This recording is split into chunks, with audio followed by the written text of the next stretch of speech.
Okay. There we go. Recording. Hello, Yay! everybody. Hope all of you guys are doing well. I'm doing well, and I've got this amazing guest, and we had a lot of things to talk about before we started recording. I'm like, oh my god, we didn't like actually start the interview. So I was like, amazing, let's start the interview. So we're kind of like already talking about some things, and then we're gonna be talking about them in front of you guys as well. So first, I'd love if Katherine can introduce herself, and then we can take it from there. Sure. So first of all, it's so nice to meet you, and I'm so impressed with all the incredible body of work you've already got behind you. That's just extraordinary. So yeah, just we're not worthy. Uh, well, I'm Katherine Mengardon. I'm not someone who does only one thing, but I'm an educator at heart. That's really my sort of first hat, and I'm also an illustrator, and I'm a writer, and that's kind of like the stuff that I do that are sort of to earn a living kind of thing. And then there's all the other things. I love cats, and I love puns, and I love music, and I love talking to kids. That's the other thing that I love. Amazing. So, Uh, I mean, let's start from like the beginning of Katherine. Not saying that you're old or anything, but how were you as a child? Like your early childhood, what memories do you have? Do you were a crybaby or were you like the adventurous one? I mean, I knew I would just sit like literally just sit like a couch potato. That's how I was. What about you? you were taking in the world. You were like observing and enjoying the world. Yeah. Yeah. Well, I was born in France. I'm French. After Emily in Paris, everybody's so interested in France. Everybody's like, France is the best place in the world. Is it actually how it is in like, TV shows and everything? Because of course, I mean, what TV shows think of my country is different than what, it may actually be like real versus real. I mean, of course. But Yeah, yeah. how is France? France was it's France, so you've got fresh bread if you want it every morning, and you can you go to the shop and you buy a baguette, and by the time you get home you've eaten half of it, and then because it's absolutely impossible to resist. And it was a really good childhood. It was a good place. I lived in Toulouse, which is in the southwest of France, and people have a very strong accent, and they rah, rah, rah, rah, talk a bit like that. It's quite funny, but it's a big city, but it's also you can walk anywhere in 15 minutes. So it's like the fourth biggest city in France, but it feels very cozy in a way and quite safe. And it's known as the Pink City, and because all the buildings are made of bricks, of red bricks, and so because it's very sunny, when the sun hits the bricks throughout the day, it changes the colors of the city. So you'll have in the morning, it will have like this purple hue over the city from that. And then at lunchtime, it's like really red. And then in the evening, it goes all pink. So it's quite a poetic city in those ways. Enough about the city. What was I like as a child? So my first day at school, when I was 4.5, I think, the teacher said, make yourself at home. And so I took off all my clothes and then I jumped on the table. That's me. That they did have to have a word with my parents. And I have very, very early memory. Like I know that I was in the crib because my mom was a dance teacher. And so she had a dance school. And my earliest memory is a musical one. It was Stevie Wonder, the album In a Vision. And because I can hear it, but when I hear it, I can remember looking at the ceiling. And basically, my mum used to take me to the classes because she didn't always have someone to look after me. So I would be in the crib in the corner, and I would listen to the music, and I could feel the movement around me, but I couldn't see the movement. So that means, and the album was released the year that I was born. So I know that it's that earlier memory. Oh my God. That's like, I mean, and even now, I'm like so proud of myself that my first ever best friend, it was a tree. It was a tree in a specific place near my house. And I used to go to the name was the tree. So the tree was my friend, and I used to go every day, sit. under it, hug it all day. So that was like kind of my thing. And because it was near a restaurant, so every time my mom and dad would go there, I'd be like, I'm done eating and I'm gonna go to my tree friend now. But I still remember when I was leaving that place, I was crying my eyes out. I'm like, no, no, no, go. I still have pictures of my trees. So yeah, it's amazing. I was so proud of Trees that. are, it shows how discerning you are, because I think trees are the best friends you could have. They're incredible. And I've written about trees so I've done 3 books. I've done, there's 3 Little Inventors books. So it's all about Little Inventors. I worked at Little Inventors for 4 years. I was chief educator there. And my job was to create programs for schools and for children. But I didn't want to do traditional education. For me, it was about, I want to, I think in education, there's too much stuff that is done for teachers and not enough for kids. And I think actually kids get very bored. And I think you can actually, often a lot of stuff that is done for kids directly, it's really patronizing. It'll be like, and now we are going to talk about grammar. And you're like, who cares? But I think children are natural learners. They want to learn. They learn avidly when they care about stuff. But if you give them stuff that they don't care about, where, they're too clever to bother, or, they'll go through it, but it's not fun. Anyway, so I think when I did a book about the environment and how you look after the environment, and I did a whole chapter about trees, because trees are like the longest living organism on the planet, for a start. They look after everything. They look after us. They give us shelter. They protect us from the wind. They protect the planet from collapsing. They're doing all of this amazing work. And trees are absolutely, I am a tree hugger. I love trees. I spend hours sort of photographing the bark, look at all the different things, because it's like looking at a photo, and they're all different, and they're just amazing. So yeah, hooray for trees, and well done you for your tree friend. Yeah. So, I mean, what I totally feel like is that your early education, it does like shape you a lot as a person and what you grow up as. So how was your education experience? And then is it somehow that it inspired you to become an educator? Was it that good? Did it need that much of improvement that you wanted to be an educator in the first place? You totally hit it on the nail there. It's like, yes, it absolutely shaped. I think the reason why I'm an educator now is absolutely because of my experiences when I grew up.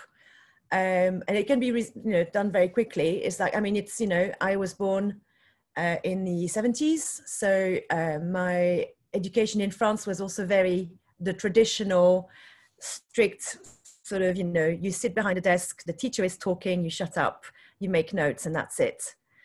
And I did really well when I was at primary school. I was sort of like top of my class. And then when I went to secondary school, I was okay in the first couple of years. But then I started just going like this.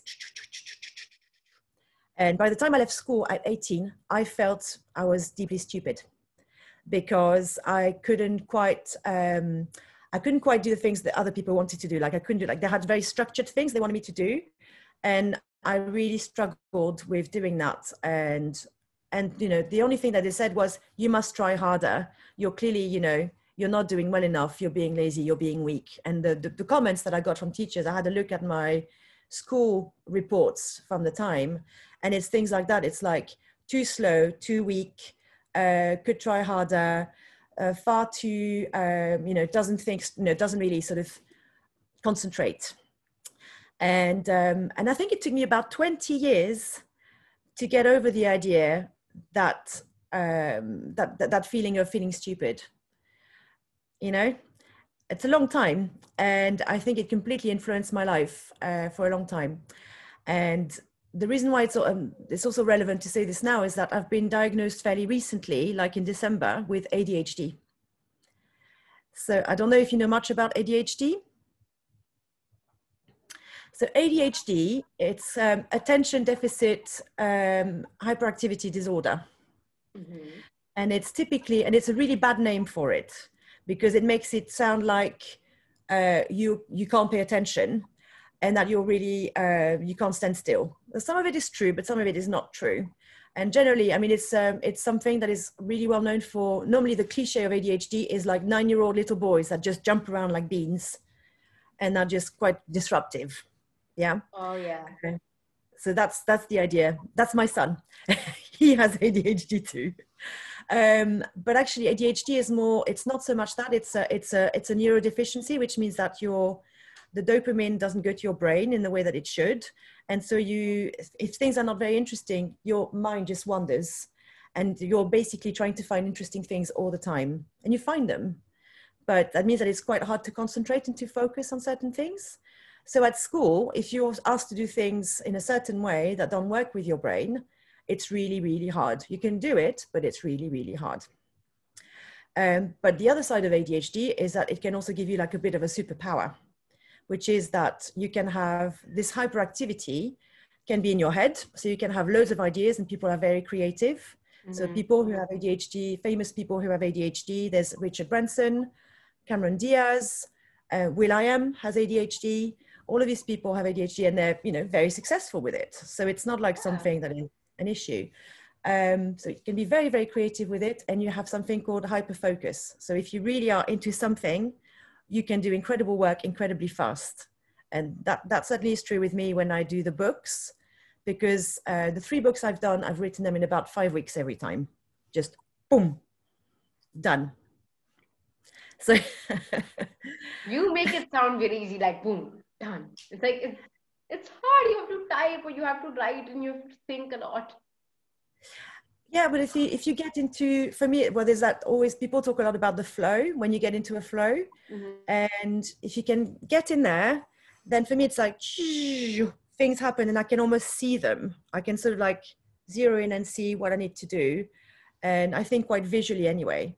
So, I mean, the books that I write are not, they're nonfiction books for children. And it's all about, the 3 books I've written so far anyway, they're all about how you can look at the world, find problems to solve, and come up with invention ideas. And not about, it's not Dragon's Den, it's not about finding new products to design. It's purely about celebrating the wonderful imagination of children.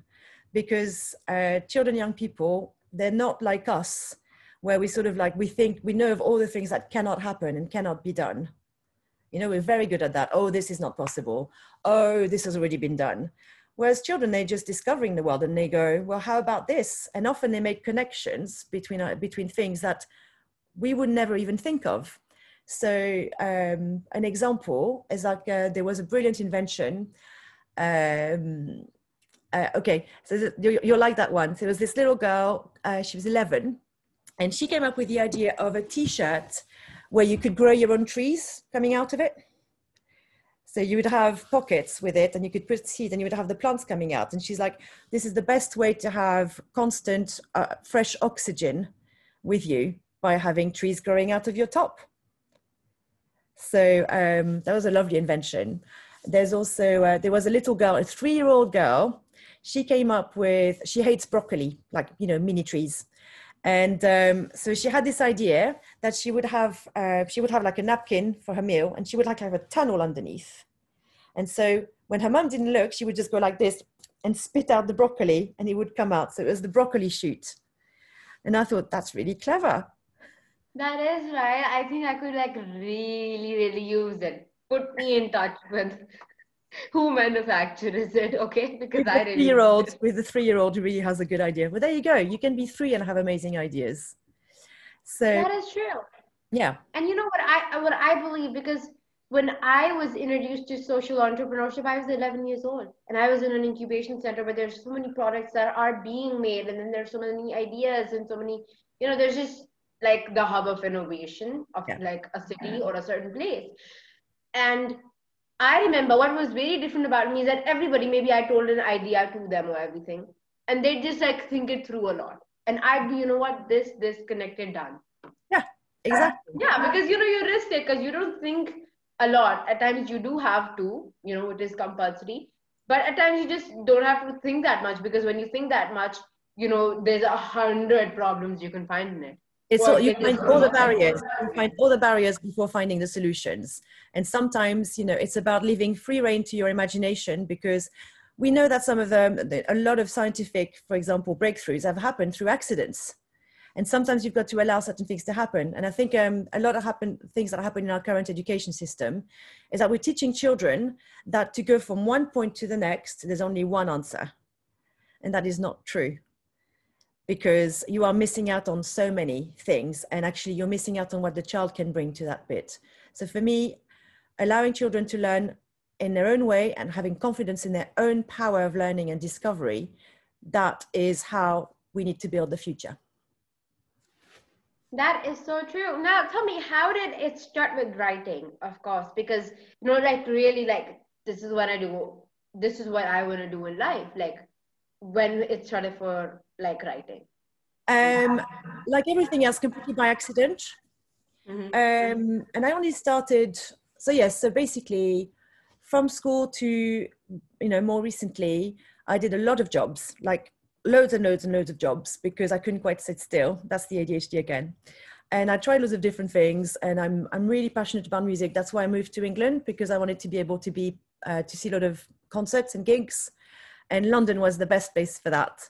And so I had a lot of fun, and I did. But I felt like, because I felt I was stupid, that I didn't have any professional ambition, because I was stupid. So why not just have fun, basically?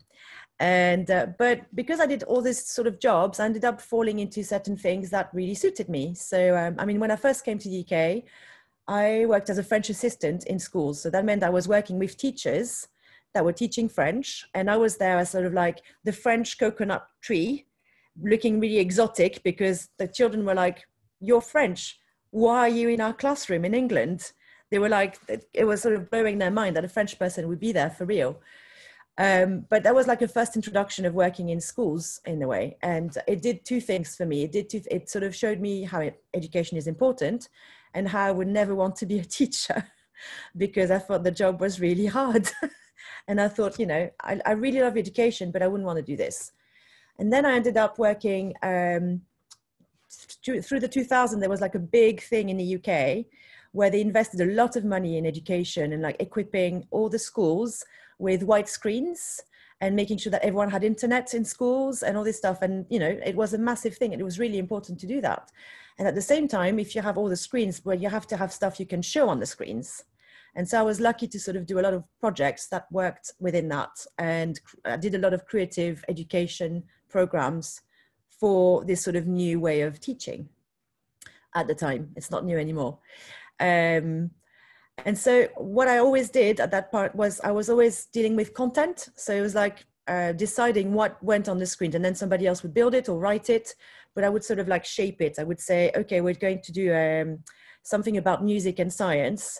Now, what are the things that we want to look at? We want to look at the fact that heartbeats is the first music that you hear, yet it's got a scientific element. And so you can explore beats per minute to understand the science of the heart, but also understand parts of music. So that was one of the stuff that I started doing. And I was lucky enough to work in that for quite a long time, working with a lot of big companies. I worked with Google, I worked with the BBC, loads of people like that, really interesting, some more obscure ones as well. But there was always this sort of sense of education, and education relatable to the real world. And but I was always working in an office, and I wasn't the one writing. And after a while, I got really bored. Again, ADHD. And at that point, the other thing that I did. Sorry, it's a very long way to answer your question. I'm really sorry. The other thing that I did when I was a teenager is I used to draw a lot, and I loved drawing. But again, I thought that there was no social media, there was no one that would see my stuff, and no one to tell me that it was any good. And so I thought it was bad. And so I stopped drawing when I was about 20. And then when I had my children, when I was 40, so 20 years later, I started drawing for them. So there's like a book that I loved called Paper Dolls by Julia Donaldson, the woman who did the Gruffalo. I don't know if you know that book. Anyway, it's quite famous in the UK. It's for young children. And she did this book called Paper Dolls. And I loved it because it was a mum and a daughter who draw paper dolls together. like, you know, like little dolls like that. And the little girl plays with them. And she has all these stories that come out of them. But one day a mean boy comes in and cuts them to pieces. And it breaks her heart. But it's a story about loss, basically. So the paper dolls go to live in her memory with her granny and things that she's lost, you know, basically all the things that are not there with her anymore. And then when she grows up, she makes paper dolls with her own daughter. And that story really touched me. So I wanted to make the paper dolls for my daughter, who was 5 at the time. So I copied the dolls, and then my husband looked at them and just went, how did you do that?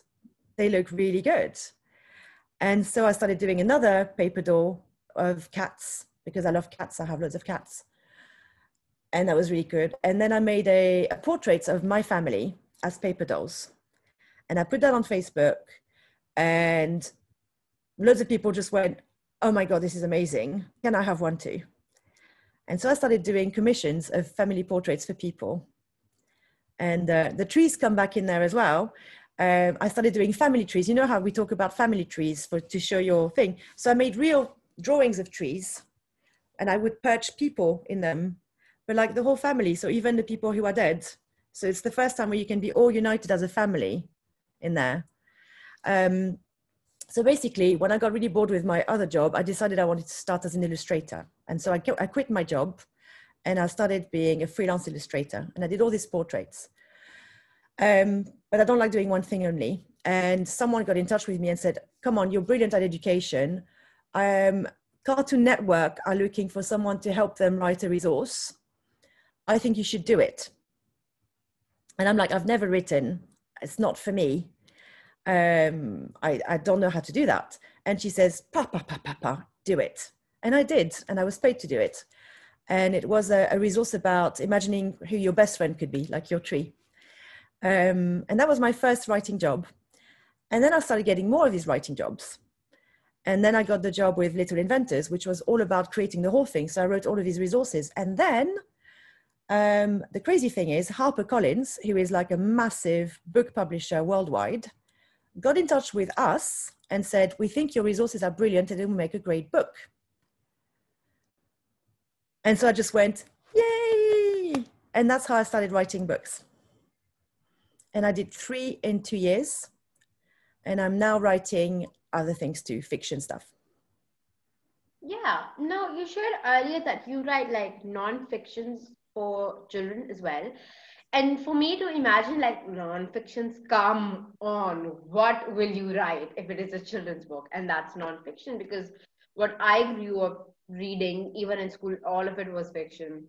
I mean, right now, what I know is that the Harry Potter series is one of the most sold things on the planet. Yeah. Rubik's Cube, iPhone, and Harry Potter books are the most sold, 3 most sold things on the planet. Now, I know it was written by, J.K. Rowling, and she's based in England, and it was huge in England. I mean, I know that. So wasn't it like a big shift from like so many pictures books, and then we just come to non-fiction for kids, which to me sounds like, how is that possible? So tell me, how is that possible? I think it was more, I did a leap from writing education resource to children's books. And non-fiction makes sense because my resources were, what I wrote for schools and for children was things about science or about space. So for example, I did an amazing thing. I worked with the Canadian government and the Canadian Space Agency.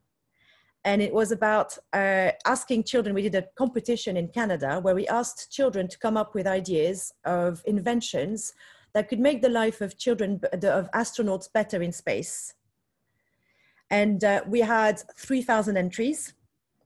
And we had a lot of space trampolines. You can imagine having no gravity and trampolining. That's an interesting concept. And in a way, it was like a brilliant way. Like I did a book about space, and it was all about capturing that. But you don't write for schools and children at school the same way that you write a book that is for home. So that was the shift. That was like how you sort of create something.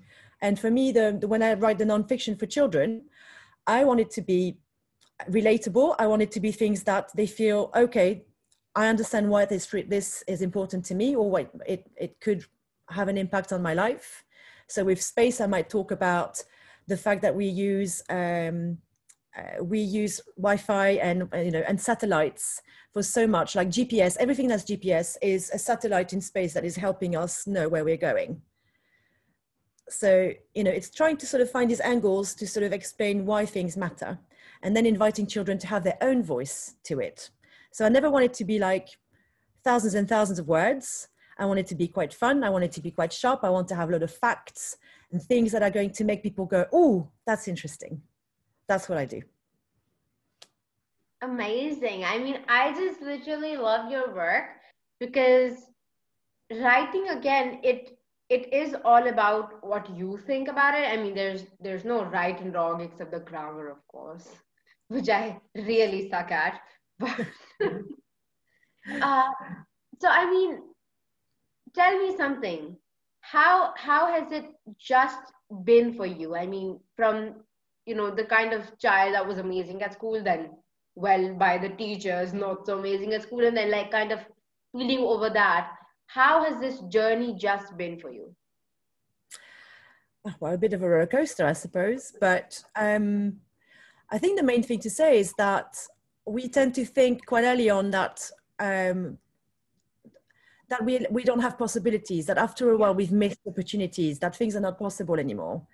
And what I've learned is exactly the opposite, is that you can build yourself up, you can find things, and you don't have to be you don't have to give up on the child that we've got in us. You know how a child will have all of his hopes and his dreams and his stories, and we tend to sort of say, okay, that's gone now, I'm an adult, I'm serious, I can't do all this dreaming business because it's not real life, and I need to sort of be serious. You know what? I have a job where my thing is to write puns and to make children dream. That's my job. Would I ever thought that this was a job that I could do? Did I go to university for that? There's a lot of jobs. Interesting facts. 60% of all jobs that exist today didn't exist 10 years ago. And we're still telling children that they've got to choose careers early on. How are they going to choose a career when they don't know what's going to happen in 10 years? We need to stop telling children and young people to train for jobs they don't know. We need to give them skills. So we need to stop teaching, you're going to become a scientist, you're going to become, some people will become doctors and stuff. That's brilliant. The majority of people don't know what they want to do, and the majority of people will change careers in their lives. So what we need to do, instead, what I would love to do, I would love to see a new curriculum generally, where we don't start with maths and science and grammar and history. We start with creative thinking, kindness, environmental respect, all of these things, these qualities, that problem solving. And then you use the subjects as tools. So you use maths to explain how you can do a certain thing. But at the moment, we have it the wrong way around. I think if we start by the skills that we need and we use the subject to make them come to life, then you'll see a very different way that people engage with education. Yeah, that's so beautiful. And I think I have this thing after interviews so many people that, you see, but this was like a message from you. And, I'm hearing it and I'm like, oh my God, this is one person I could connect you with. This is one person I could connect you with, because every word or everything that you say just reminds me of somebody in my head that may have said similar words or had similar ideas. It's amazing. I've got tons of people to connect you to now. Thank you so much, Catherine, for coming on, because it was so amazing. Please stay back after I, shut down the recording. Thank you so much, everybody, for watching. And I will come again with another person, but not as great as Catherine, of course, but maybe somebody near that place, right, of amazingness. So yeah, thank you so much and goodbye.